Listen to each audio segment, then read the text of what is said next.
All right, first thing I want to do is we have our sequence. It's called the function B sequence. Okay, what I'm going to do, just to give me some room, I'm going to put the sequence down here. So just for some room, let's throw the sequence down here. So it's 220. Are we turning the same in the assignment as due today? Say that again. Are we turning the same with an assignment as due today? So this is not due from you. Okay? This is just me showing you an extra problem. What's gonna be due is the Zoom quiz, which I'm gonna give you in a little bit. Alright, so we don't have to turn the same, right? Not this one. Okay. All right. Okay, 220, 180, 140, 100. All right, so we have this here. And what we want to do is number 11. Describe how you go from one term of the sequence to the next. So if you look at this, it's fairly simple how to do that. We're going to use, in this case, we are subtracting by 40 to get to the next term. And remember, when you find this pattern, the pattern needs to work for all terms of the sequence. Okay? So the answer to number 11 is simply subtract by 40.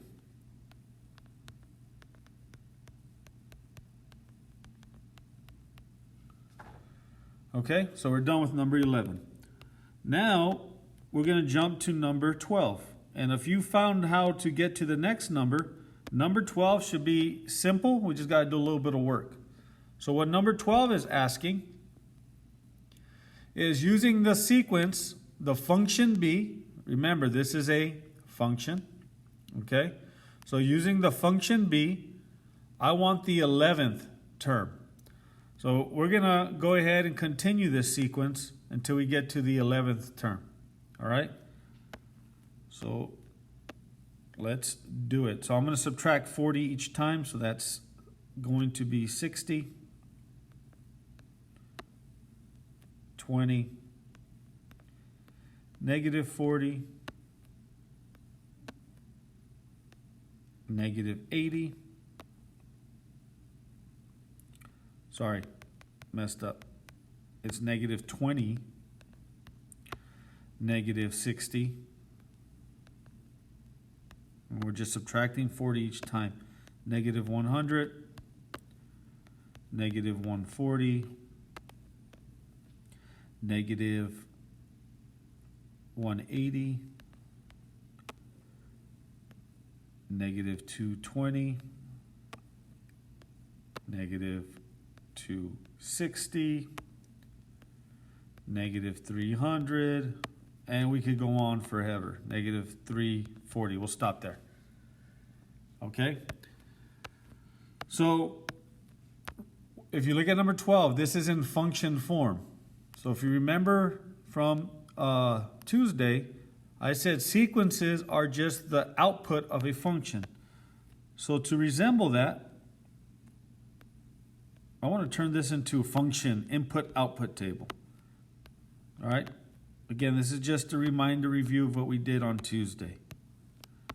So we looked at this as an input-output table.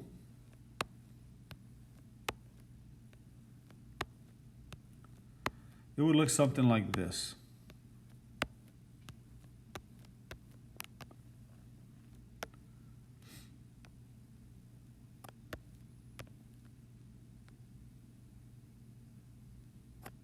Okay, and if you look, we're going to skip over to 14 real quick to get a reference.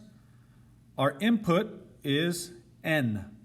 So instead of x, our input is n because ordered pair, this point, this is our input, this guy represents our output. So we're not using x and y anymore, we're using function notation. That's n, and my output is b, parentheses n. Okay? So the input is the term. So this is the first term, second term, third, fourth, fifth, sixth, 7th, 8th, 9th, 10th, and 11th. okay? So in number 12, we want the 11th output.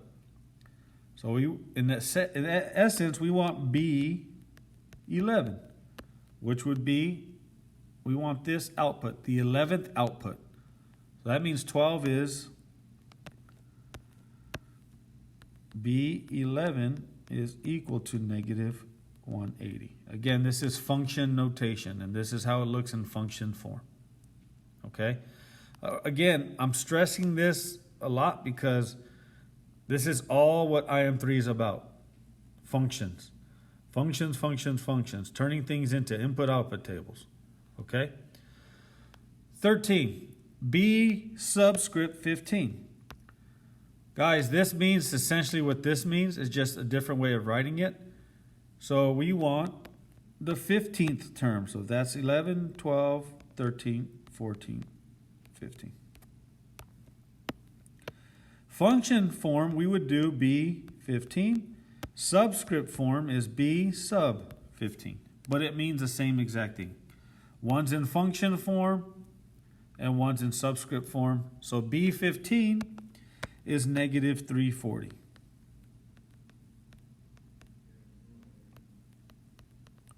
So we're done with number 13. Okay? So here's the thing, before we get on to 14, let me just give you some insight. Starting next week, in order to find, what happens if we had a question that says, I want you to find B100. What would our chart look like? The table would go on forever. Okay? Imagine doing this for 100 terms. Or what if it said B1000? Okay? We really wouldn't have the time to do all this. So starting next week is we're going to take these sequences and we're going to start writing rules for them. Kind of like what we did last week, where we wrote a rule. We're going to write rules for this, and I'm going to show you how. And what these rules are going to do is enable us to get any term right away, really quick. So if I want the 100th term, we'll use the rule. It will spit out the 100th term. Okay, and that's what we're going to start doing next week. But for now, we have to make a list anytime we want a certain term. All right, number 14. I want a pair, ordered pair or point form, so input, output, and we're going to graph these, okay? You're not going to graph on the next page because there is no next page for you, but let's graph these. So what I'm going to do is we're only going to graph the first four that were given to us, these guys. So remember, the sequence is our output, and our input is the term number.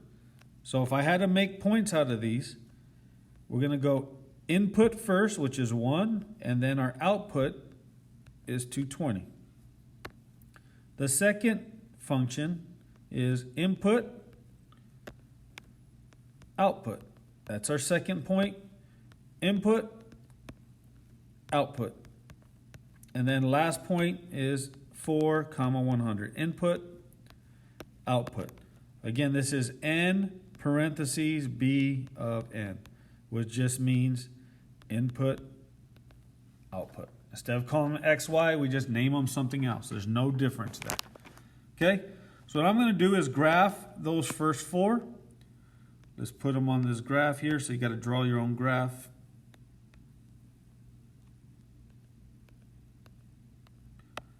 Okay? Instead of X here, this is actually my input. In this case, it's N. Instead of Y here, we renamed our output as B of N, B parentheses N, okay? It just really just means Y. So if I'm doing this correctly, we're going to go by ones here. So this is 1, 2, 3, 4. And then up the side, we'll go by 50 because we have to go all the way to 220. 50, 100, 150, 200, 250. Okay, and we're going to plot these points.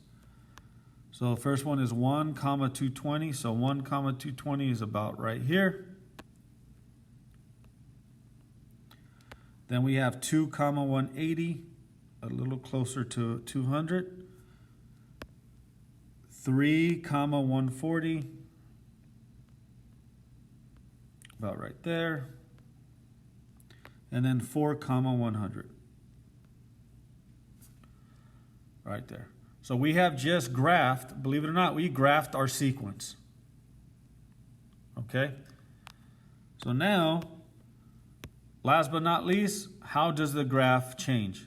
And remember, I told you when you're asked this question, always use this vocabulary word or words. Rate of change. So what they're asking is, looking at your graph, going from left to right on your graph, is your graph going up or down as I move this way? If it's going down, the rate of change is decreasing.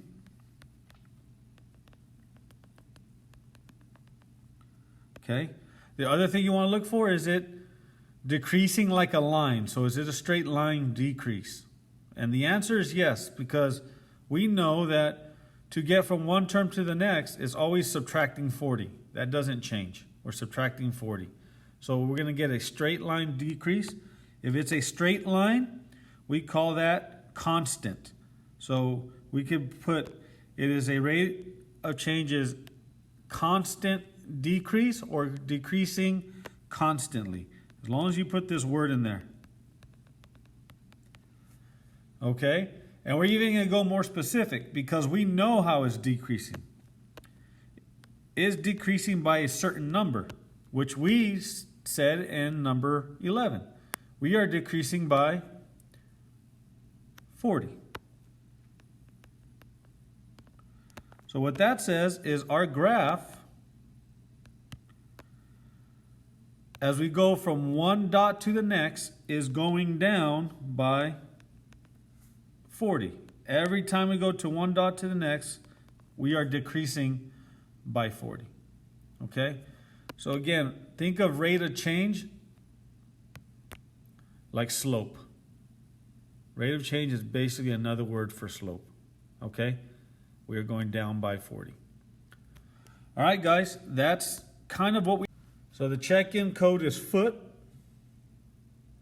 By the way, I just make these up as I create these, so there's no rhyme or reason to the check-in code. FOOT, hopefully you got that. Okay, so you could check in now if you want, but don't leave Zoom because you have a quiz. And this is your Zoom quiz. Put it on your own piece of paper. You're going to upload it to the bottom of Thursday. It says Zoom quiz. Okay? So I'm going to stay on the rest of the period. I can't help you with the quiz. All right, so you're on your own here. What I can help you with, if you have questions on the calendar, Canvas, any assignment questions from the week, I can help you with that. So I'll leave the Zoom quiz up. Good luck. Stay back. Keep your shoulder closed. Eye on your own paper.